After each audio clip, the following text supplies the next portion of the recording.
Hello everyone, I am Dr. Sonali Landge from the Jamnagar, Gujarat. I am pure herbal practitioner और मैं last 23 year से herbal practice करती हूँ और पंचकर्मा की ट्रीटमेंट से सारे पेशेंट्स को ठीक किया जाता है।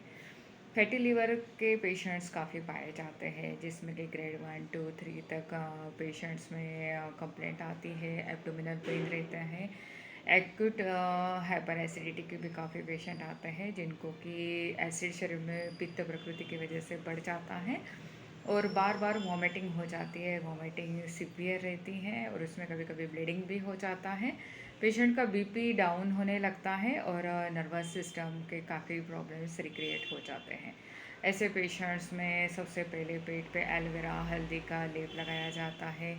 दिन में 3 बार बस्ती दी जाती है। दिन में 3 बार नेज़ल ड्रॉप्स नस्यम ट्रीटमेंट किया जाता है। और ऐसे पेशेंट में सबसे इम्पॉर्टेंट रहता है एलोवेरा का जूस और आंवला का जूस दिन में 3 बार पिलाया जाता है। स्ट्रेस से दूर रखने के लिए ऐसे पेशेंट्स को नेज़ल ड्रॉप्स दिए जाते हैं। अगर काफ़ी दिनों से इंसोम्निया नींद नहीं आ रही हो तो ऐसे पेशेंट्स में दिन में 3 से 4 बार नेज़ल ड्रॉप्स दिए जाते हैं। हल्दी वाले दूध में शिलाजीत और बादाम रोगन पिलाया जाता है और बादाम रोगन के मेडिकेटेड ड्रॉप्स गाय के घी के ड्रॉप्स नेज़ल रूट से पेशेंट्स को दिए जाते हैं। विद इन 1 to 3 डेज़ में ही नींद शुरू हो जाती हैं।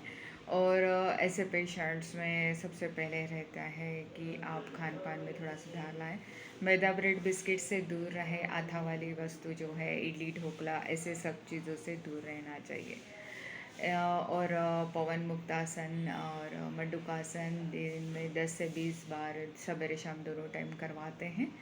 और ऐसे पेशेंट्स में कभी कभी तो गॉल ब्लैडर रिमूव करने के लिए एलोपैथिक में कहा जाता है, लेकिन आयुर्वेदा में कभी भी गॉल स्टोन के लिए या गॉल ब्लैडर पित्ताशय पे सूजन आने के बाद गॉल ब्लैडर कभी भी रिमूव नहीं किया जाता है, क्योंकि इसके बाद डाइजेस्ट सिस्टम पेशेंट का काफ़ी अफेक्ट हो जाता है। सिंपल हर्बल मेडिसिन से भी आप अपने पित्ताशय या गॉल ब्लैडर को बचा सकते हैं। हर्बल ट्रीटमेंट आपके लिए बस बेस्ट रहती है चिल्ड्रंस के लिए, टीनेजर्स के लिए और एडल्ट्स के लिए। इसके लिए आपको सिर्फ जानना है कि आपको ट्रीटमेंट क्या करनी है। और ऐसे पेशेंट्स को फीमेल पेशेंट या टीनेजर्स हो तो ऐसे पेशेंट्स में नाभि पे और पैरों पे लगाने के लिए आंकड़े के पत्ते दिए जाते हैं। और ऐसे पेशेंट्स को स्ट्रेस